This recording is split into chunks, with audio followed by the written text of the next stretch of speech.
제가 찾아서 봉독을 하겠습니다.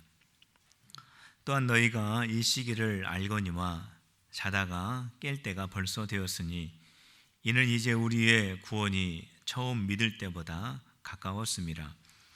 밤이 깊고 낮이 가까웠으니 그러므로 우리가 어둠의 일을 벗고 빛의 갑옷을 입자.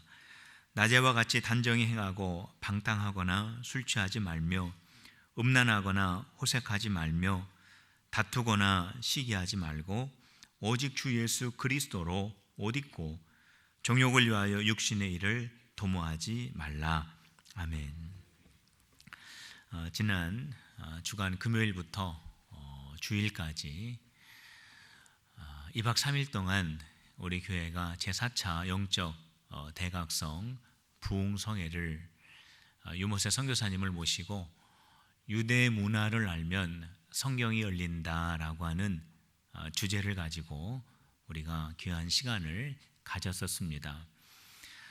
그 매 시간마다 우리가 미처 알지 못했던 그런 부분들을 우리가 이해하게 되고 또 유대 문화에 대해서 우리가 다는 아니지만 조금 알게 되면서 성경에 대하여 우리가 더 깊이 알아갈 수 있는 그런 귀한 교회의 시간을 갖게 되었습니다.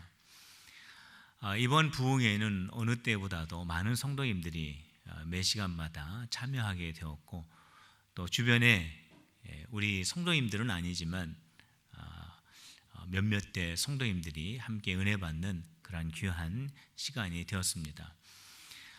매번 부흥 성회를 준비하고 우리 성도님들과 함께 기도하면서 마음속에 바라는 소원이 있습니다.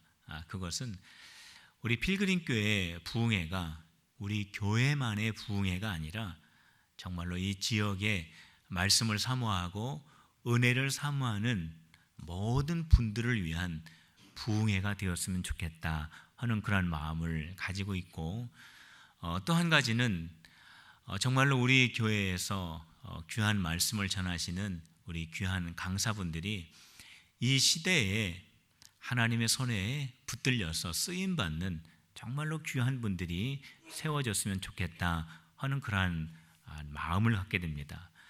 하나님께서 이 시대에 그분들을 통해서 어떻게 역사하고 계신지, 전능하신 하나님의 능력이 그분들의 삶을 통하여 어떻게 나타나고 있는지를 우리 모두가 들음으로 말미암아서 우리의 신앙의 가치관이 깨어지고 그래서 우리가 더 깊어지고 더 넓어지는 그래서 도전받는 그러한 귀한 시간이 되었으면 좋겠다라고 하는 그런 마음을 늘 갖게 됩니다. 이번에 우리 청년들이 이러한 말을 하는 것을 누가 듣고 저에게 말해 주었습니다. 야, 정말 말씀이 이런 거야. 정말 그 말씀을 들을 때 소름이 끼친다 라고 하는 말을 어린 청년들이 나누었다라고 합니다. 그 말을 듣고 너무 기뻐서 누군가가 저에게 전해 주었습니다. 그 어린 청년들이 그 말씀을 듣고 마음속에 큰 도전을 받고 그 말씀을 들으면서 정말 소름이 끼칠 정도로 느껴졌다라고 하는 말을 들으면서 저도 그 말을 듣고 소름이 끼쳤습니다. 우리 귀한 집회를 진행하면서 우리 많은 도움의 손길들이 있었습니다. 헌신하는 손길들, 또 수고하고 애쓰는 우리 귀한 성도님들의 그 헌신이 있었습니다. 우리 귀한 그 헌신자들의 그 수고와 그 애씀에 대해서 감사를 드리며 그리고 6번의 이 집회를 진행하면서 사실 그 말씀이 우리가 한번 들어서 금방 이해할 수 있는 말씀은 아니었습니다. 좀 어려운 말씀들이 있었어요. 그럼에도 불구하고 우리 성도님들이 그 말씀에 경청하고 그 말씀에 집중하는 그 모습을 보면서 제 마음이 얼마나 기뻤는지 모릅니다. 이번 집회 때 우리에게 주셨던 각자의 그 은혜를 우리 모두가 마음속에 잘 간직하여서 이 세상을 살아갈 때 그 말씀 속에서 주님을 만나고 주의 음성을 듣고 거기에서 거룩한 지혜를 깨달아서 계속해서 믿음의 길을 걸어가는 우리 필그림의 모든 성도들이 다 되시기를 주님의 이름으로 축원합니다. 오늘 우리가 읽은 이 로마서 13장의 말씀에 보면은 거기 그리스도인들이 이 세상을 살아갈 때에 어떠한 모습으로 살아가야 하는가에 대하여서 구체적으로 설명을 하고 있습니다. 그 첫 번째는 권세에 복종하라 라고 하는 이 말씀을 합니다. 아마 성도님들 가운데 권세에 복종하라 라고 하는 말이 부담스럽게 들리거나 거북하게 들리거나 아니면은 별로 그렇게 마음에 와닿지 않는 분들이 아마 있을 줄 압니다. 그러나 성도 여러분, 오늘 분명히 성경에 기록되어 있지 않습니까? 권세에 복종하라. 왜 그렇습니까? 오늘 우리가 함께 읽지는 않았지만은 우리가 로마서 13장의 1절 말씀에 보면은 그 말씀이 기록이 되어 있습니다. 우리 1절 말씀을 다 같이 한번 읽어보도록 하겠습니다. 시작. 각 사람은 위에 있는 권세들에게 복종하라. 권세는 하나님으로부터 나지 않음이 없나니 모든 권세는 다 하나님께서 정하신 바라. 성도 여러분, 이 권세에 복종하라 라고 말씀하시면서 그 이유를 명확하게 기록을 하고 있습니다. 그 이유가 무엇입니까? 이 권세라고 하는 이 권세가, 이 개념이, 이 말이, 이 원리가 어디에서 왔는가? 하나님으로부터 왔다라는 겁니다. 하나님께서 이 개념을 세우셨고 하나님께서 이 권세를 부여하여 주셨기 때문에 우리 모두는 권세에 대하여 복종하는 것이 옳다라고 하는 그러한 뜻입니다. 가정 안에는 부모의 권세가 있습니다. 직장 안에는 직장 상사의 권세가 있지 않습니까? 나라에는 위정자의 권세가 있습니다. 이러한 모든 권세가 어디에서 왔는가? 하나님으로부터 온 것이기 때문에 모든 사람들은 이 권세에 복종해야 한다라고 하는 것이 바로 성경의 가르침입니다. 성도 여러분, 만일 이 권세에 복종하지 않는다면 어떻게 될까요? 가정이 무너집니다. 직장의 질서가 없어집니다. 나라의 모든 것들이 혼란하게 될 수밖에 없습니다. 하나님께서 왜 이 권세를 세우시고 하나님께서 왜 이 권세를 부여하여 주시고 왜 이 권세에 복종하라고 했을까요? 그 이유는 그 공동체를 질서 있게 하고 그 공동체가 그 질서 위에서 온전하게 세워지고 그 공동체에 속하여 있는 많은 사람들이 안전할 수 있도록 하는 하나님의 질서 원리 가운데 하나가 바로 권세에 복종하는 것이기 때문에 그렇습니다. 만일 반대로 가정 안에서 직장 안에서 우리가 처해 있는 사회 속에서 모든 국민들이 권세에 복종하지 않는다면 어떠한 결과가 나타나겠습니까? 무질서하고 혼란하고 결국에는 무너지게 되는 그런 결과를 초래할 수밖에 없다라는 것을 우리가 잘 알고 있는 겁니다. 그렇기 때문에 우리 그리스도인들은 그 권세에 복종해야 한다라고 하는 이 말씀을 우리가 잘 마음속에 명심해야 하는 겁니다. 자, 그런데 문제가 있습니다. 문제는 뭐냐면 정말 이 권세가 하나님으로부터 온 것이라면 그 권세가 공동체의 유익을 위해서 필요한 하나님의 질서의 원리라면 거기까지는 이해할 수 있겠는데 이 권세가 공동체의 유익을 위해서 사용되기보다는 개인의 욕심을 위해서 사용되어질 때 그 권세에 대하여서도 복종해야 하는가? 대답은 아니다입니다. 베드로와 요한이 복음을 전하다가 권세자들에게 붙잡혀갔습니다. 거기에는 대제사장, 장로, 서기관, 대제사장들의 문중들이 다 모여 있었습니다. 그리고 그들이 큰 권세를 가지고 베드로와 요한에게 앞으로 예수 그리스도의 복음을 전하지 말라고 위협을 했습니다. 그때 베드로와 요한이 이렇게 대답했습니다. 내가 사람의 말을 들으랴 하나님의 말씀에 순종하랴. 이거는 권세자들의 위협에 그 권세에 복종하겠다라고 하는 것이 아닙니다. 그들은 불복종했습니다.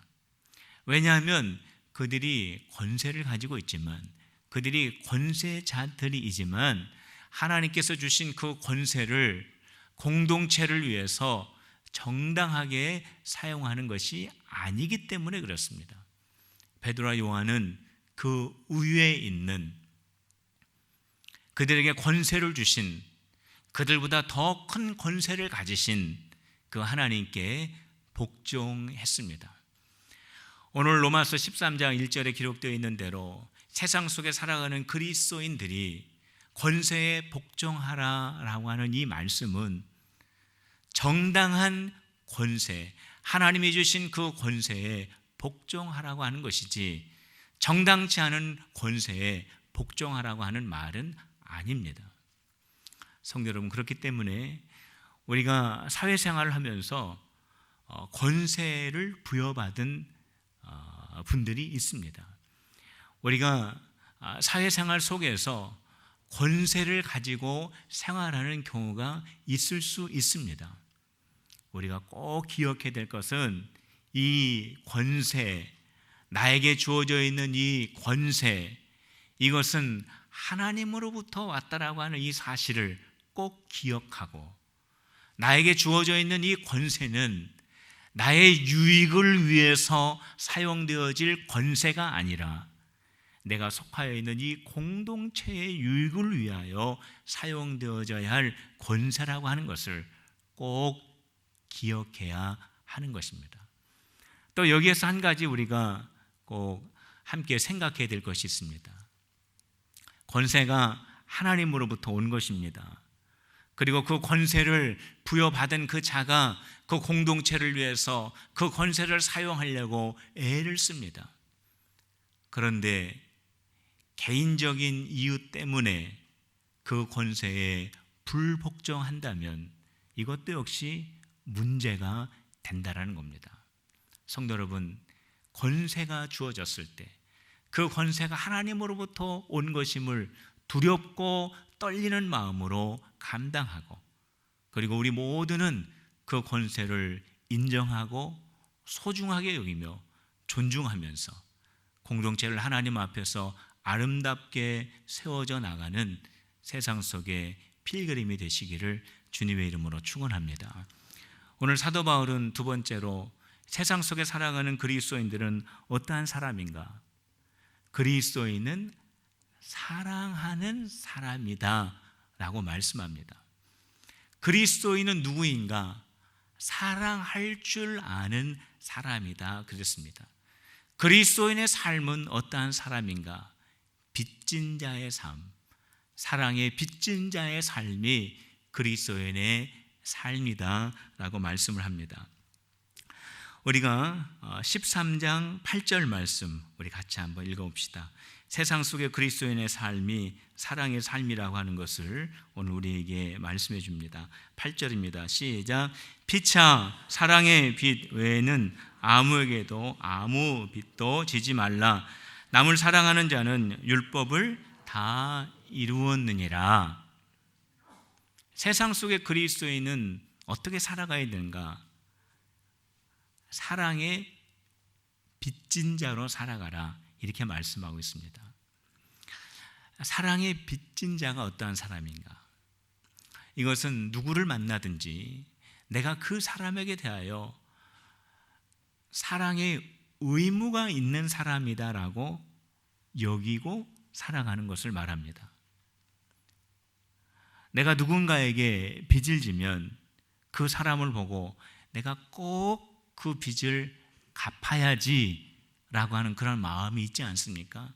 그리고 그 빚은 꼭 갚아야 되고요. 내가 그 사람에게 그 빚을 갚는 그 일은 선행이 아닙니다. 당연히 해야 하는 의무입니다. 이와 마찬가지로 우리 그리스도인이 사랑의 빚진 자로 살아가야 된다라고 하는 것은 내가 누군가에게 사랑을 베풀었을 때, 내가 누군가에게 선행을 베풀었을 때 그것을 선한 일로 여기지 않고 당연히 내가 사랑의 빚을 갚았다라고 여기는 그것을 사랑의 빚진 자의 삶이라고 말을 하는 겁니다. 사람은요, 빵으로 사는 것이 아니라 하나님의 말씀과 거기 하나 덧붙이고 있는데 그것은 사랑을 먹고 삽니다. 사람은 사랑을 먹고 살아야 합니다. 사랑을 먹지 못하면 참 어렵습니다. 어린 자녀들이 어떻게 자라납니까? 부모의 사랑을 먹으면서 자라나지 않습니까? 부부가 어떻게 관계가 만들어집니까? 서로 사랑하기 때문에 부부가 되지 않습니까? 목회자도 마찬가지예요. 목회자도요, 성도들의 사랑을 먹어야 살 수 있습니다. 성도도 역시 마찬가지입니다. 성도님들도 역시 하나님의 은혜, 또 여러 가지 것들이 있지만 또 그 가운데 하나가 목회자의 사랑인 줄로 압니다. 우리가 만나는 모든 관계의 기초는 사랑 위에 있어야 합니다. 사랑이 없는 관계, 정말 무의미한 관계일 수밖에 없습니다. 사랑이 그만큼 중요합니다. 사랑이 우리가 살아갈 수 있도록 하는 생명의 원천과도 같은 것입니다. 그렇기 때문에 모든 사람들은 사랑을 원합니다. 그러나 불행하게도 그 사랑을 모든 사람들이 소유하고 누리고 경험하고 있느냐? 또 그렇지가 않습니다. 어떤 사람이요, 꿈에 지옥을 봤다고 합니다. 꿈입니다. 꿈 이야기입니다. 근데 지옥에 봤더니 사람들이 다 말라 있습니다. 배가 고파가지고 다 힘들어하고 있습니다. 고통스러워하고 있습니다. 그런데 참 이상한 것이 있습니다. 그 지옥인데도 불구하고 거기에 먹을 것이 있었습니다. 먹을 것이 있는데도 불구하고 사람들이 배고파하고 굶주려하고 너무나 고통스러워하는 거예요. 그런데 그 사람들의 손에 무엇이 들려있냐면 숟가락이 들려 있습니다. 그런데 그 숟가락이 너무나 긴 거예요. 자기 팔에 서너 배만큼 더 긴 숟가락이 모든 사람들의 손에 들려 있습니다. 숟가락이 너무 길어가지고 음식을 떨 수는 있는데 그거를 자기 입에 집어넣지를 못하는 거예요. 그래서 사람들이 음식은 있지만 먹지 못하고 배고파하고 굶주려 고통스러워하는 그 지옥의 모습을 보게 됩니다. 그리고 이 사람이 이제 자리를 옮겨서 천국을 보게 됩니다. 천국에도 역시 가보니까 음식들이 있습니다. 그리고 많은 사람들이 기뻐하며 즐거워하며 아주 평화로운 그런 삶의 그 모습을 보게 됩니다. 그런데 너무나 깜짝 놀랄 모습을 보게 됩니다. 그것은 뭐냐면 아까 그 지옥에서 봤던 음식들이 그대로 있습니다. 그리고 천국에 있는 사람들의 손에도 아까 지옥에서 봤던 그 숟가락이 그대로 쥐어져 있습니다. 너무나 긴 숟가락, 자기가 음식을 떠서 먹을 수 없는 그 숟가락이 다 손에 쥐어져 있어요. 그런데 그들은 굶지 않습니다. 그들은 음식을 다 먹고 있습니다. 그들은 너무나 행복해하고 있습니다. 어떻게 음식을 먹느냐 봤더니 그 수저로 음식을 떠서 서로가 서로의 입에 넣어주는 그러한 모습을 보게 되었다는 겁니다. 오늘 식사하실 때 떠서 옆 사람에게 많은 사람들이 사랑이 필요하다는 걸 알아요. 나에게도 사랑이 있어야 사랑한다는 걸 압니다. 사랑이 있어야 가정이 살고 사랑이 있어야 그 공동체가 산다는 걸 모르는 사람 없습니다. 그러나 안타깝게도 그 사랑을 소유하지 못하고 그 사랑을 경험하지 못하고 누리지 못하고 있는 이유는 모든 사람이 사랑을 원하기 때문에 그렇습니다. 그 사랑이 너무나 중요하기 때문에, 내가 그 사랑에 너무나 갈급하기 때문에, 내가 그 사랑이 아니면 내가 지금 곧 죽을 지경이기 때문에 모든 사람들이 사랑을 원하고 있지, 그 사랑을 주는 사람은 한 사람도 없기 때문이라는 겁니다.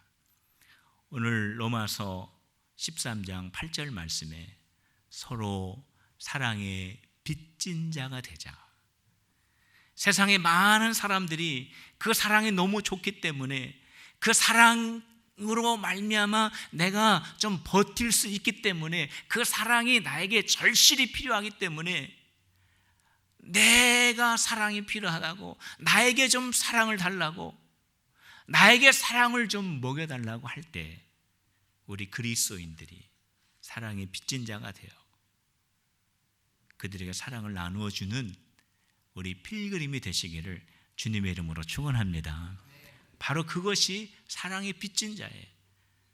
내가 또 상대방의 입에 넣어 줄 때, 그리고 그러한 사람들이 한 사람, 두 사람, 10사람, 100사람이 늘어갈 때 우리 모두는 우리가 그렇게 원하는 그 사랑을 함께 소유하고 경험하고 누릴 수 있는 것입니다.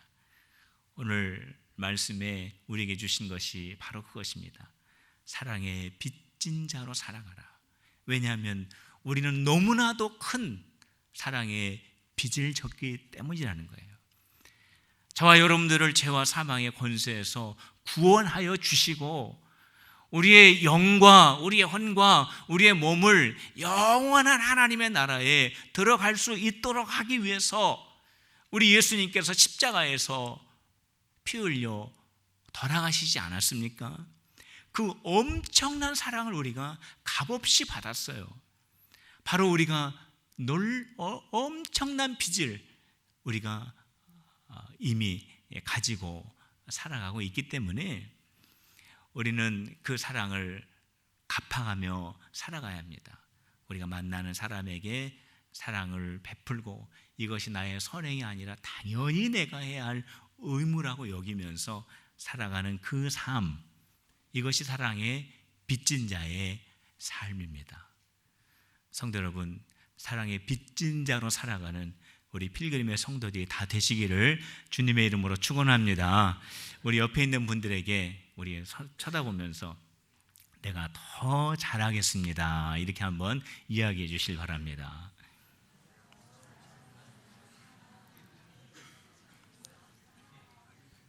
빚진 자로 더 잘하시기를 바랍니다. 세 번째로 사도 바울은 그리스도로 옷 입자 그랬습니다. 이 세상 속에 살아가는 그리스도인들은 그리스도로 옷 입자, 그리스도의 옷을 입자고 하는 것이 아니라 그리스도로 옷을 입자. 14절 말씀 우리 한번 같이 읽어봅시다. 우리 14절입니다. 시작. 오직 주 예수 그리스도로 옷 입고 정욕을 위하여 육신의 일을 도모하지 말라. 그리스도로 옷 입고, 12절에 보면은 빛의 갑옷을 입고 라고 하는 말로 바꾸어서 사용을 하고 있습니다. 우리가 그리스도로 옷 입자라고 하는 말을 들으면 우리가 그리스도의 인격을 닮아가고 그리스도의 향기를 드러내는 어떤 그러한 의미로 우리가 이해할 수 있겠습니다마는 오늘 이 12절 말씀에 보면은 갑옷이라고 말씀하고 있어요. 그러니까 그리스도로 옷 입는다라고 하는 그 의미 속에는 우리가 빛의 갑옷을 입는다라고 하는 그런 의미가 더 많이 포함이 되어 있습니다. 왜 우리 그리스도인들이 빛의 갑옷을 입어야 할까요? 군인들이 전쟁에 나가서 입어야 할 그 갑옷을 왜 우리가 믿음을 가지고 이 세상 속에서 살아가면서 입어야 할까요?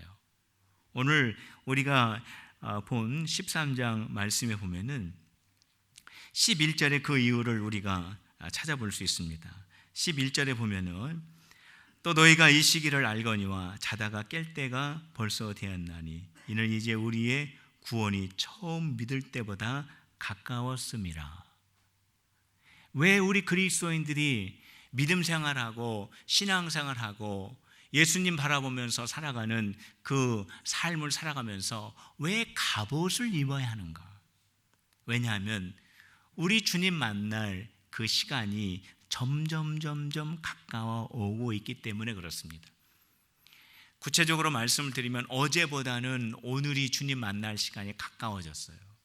오늘보다는 내일이 주님 만날 그 때가 가까워진 것은 너무나 자명한 사실입니다. 저와 여러분들이 우리 예수님을 만나는 그 자리, 그 시간, 그때는 바로 우리의 구원이 완전히 완성되어지는 때입니다. 그런데 완전한 구원을 향하여 나가는 우리를 맞이해 주실 그 예수님을 만나기 위해서 나아가는 저와 여러분들의 삶 속에 왜 갑옷을 입어야 하는가? 그 이유는 성도 여러분, 우리가 신앙생활을 우리 예수님 바라보면서 잘 하면서 나갈 때 우리가 정말로 그 완전한 구원을 이루기 위해서 한 걸음 한 걸음 믿음의 발걸음을 내딛고 나갈 때에 이 걸음을 방해하는 요소들이 있기 때문에 그렇습니다. 이 걸음을 방해하는 그 요소들로부터 우리가 보호받기 위해서 우리가 갑옷을 입어야 합니다. 어쩔 때는 이러한 것들을 우리가 완전히 물리치기 위해서 이러한 갑옷을 우리가 입어야 하기 때문에 그렇습니다. 우리가 하나님을 바라보면서 나가는 그 믿음의 그 순례의 길을 그대로 보고 놓아두지 않는다라는 거예요. 우리 성도들의 그 발걸음이 비뚤어질 수 있도록, 우리 성도들의 그 믿음이 깨어질 수 있도록, 하나님 바라보면서 나가는 그 신앙이 중단될 수 있도록 계속해서 공격하고 방해하는 요소들이 있다라는 겁니다. 그게 뭘까요? 오늘 본문에 바울은 구체적으로 말씀하고 있습니다. 그게 무엇이냐면은 13절에 기록이 되어 있습니다. 우리 같이 한번 읽어봅시다. 13절 시작. 낮에와 같이 단정히 행하고 방탕하거나 술 취하지 말며 음란하거나 호색하지 말며 다투거나 시기하지 말고. 바로 이러한 것들이에요. 방탕한 거, 또 술 취한 거, 음탕한 거, 음란한 거, 다투는 거, 시기하는 거, 이게 다 뭐냐면요, 우리가 주님 만날 때가 점점 가까워지고 있는데 우리가 주님 만나기 위해서 그 신앙의 길로 정말로 믿음의 길을 걸어가고 있을 때에 그 길을 가지 못하도록 방해하는 것이고, 그 길에서 떠나도록 하는 것이고, 우리의 믿음을 저버리게 하는 것들이 바로 오늘 13절에 나와 있는 방탕과 술 취함과 음행과 또 뭡니까?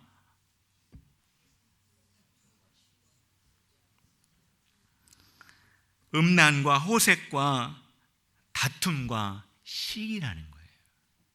근데 이 13절 말씀을 가만히 보면은 우리의 신앙을 방해하고 우리의 신앙이 올바르게 주님을 향하지 못하도록 하는 것이 어떤 외부에서 있는 것이 아닙니다. 어떤 외부의 큰 사건이나 어떤 외부의 큰 압력이 우리의 신앙을 중단시키는 것이 아니라 다 이게 내부에 있는 겁니다. 내 안에 있는 겁니다. 방탕한 거, 술 취하는 거 다 개인적인 문제입니다. 음란한 거, 호색하는 거 지극히 개인적인 문제입니다. 시기하는 거, 다투는 거 내부적인 문제입니다. 바로 이 내적인 이 요소들을 우리의 힘과 우리의 능력과 우리의 방법으로 해결할 수 없기 때문에 이 세상 속에서 살아가는 그리스도인들이여, 빛의 갑옷을 입으라. 빛의 갑옷은 그리스도로 옷 입는 것이다 라고 말씀하고 있습니다.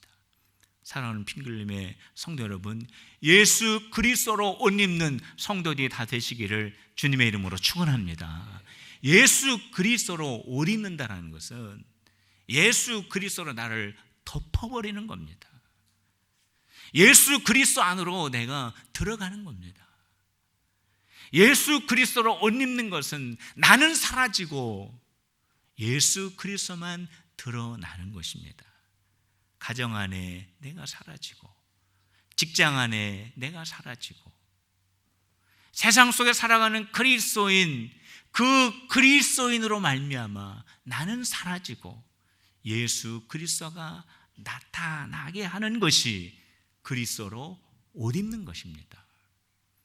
공동체의 문제는 그리스도인이 예수로 옷을 입지 않는 것이 문제입니다.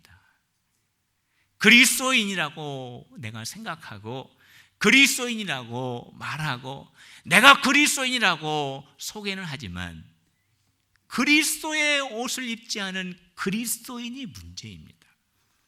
우리 필그림의 모든 성도들은 그리스도로 옷 입는 빛의 갑옷을 입어서 우리 주님 오시는 그 순간까지 믿음의 길을 걸어가는 우리 성도들이 다 되시기를 주님의 이름으로 축원합니다. 기도하시겠습니다. 하나님 아버지, 감사합니다. 오늘 이 시간 저희들 주님의 거룩한 하나님의 말씀 속에서 복종과 사랑과 예수 그리스도의 형상을 드러내는 세상 속의 그리스도인으로 살아가게 하여 주시옵소서. 저희들 복종의 원리, 사랑의 원리, 예수 그리스도의 형상을 드러내는 삶의 원리를 붙잡고 살게 하여 주시옵소서. 예수님의 이름으로 기도하옵나이다. 아멘.